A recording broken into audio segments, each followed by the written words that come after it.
Sous nos pieds, il existe un monde invisible qui passionne les chercheurs et pourrait nous offrir un demain, les champignons.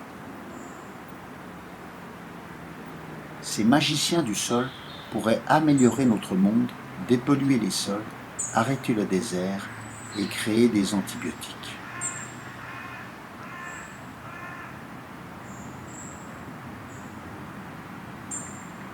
Les champignons sont un règne à part.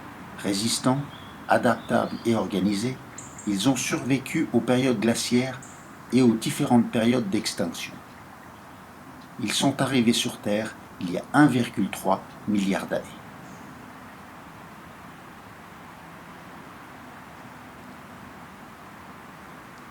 À la surface apparaît la partie visible du champignon, le pied et le chapeau, qui n'est autre que la fructification du mycélium.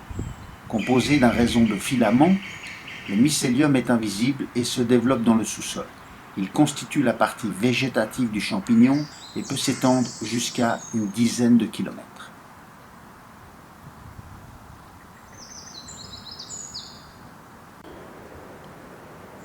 Les champignons sont très voraces. Ils ne cessent de se développer. Lorsque vous vous baladez, les champignons vous suivent à la trace. Ils se ruent sur vos pas pour venir récupérer les débris. Au cœur des forêts, ils ont un rôle essentiel. Ils se nourrissent des déchets organiques laissés par les arbres et les plantes, feuilles mortes, débris de bois et souches, qu'ils transforment en humus grâce à leurs enzymes.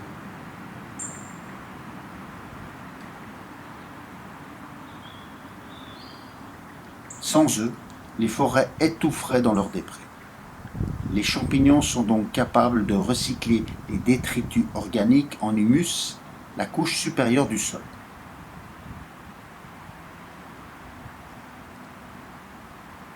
Cette capacité à décomposer les détritus intéresse les chercheurs qui voudraient utiliser les champignons pour dépolluer les sols contaminés par des déchets toxiques de l'industrie, les pesticides, les hydrocarbures, les solvants ou les déchets explosifs.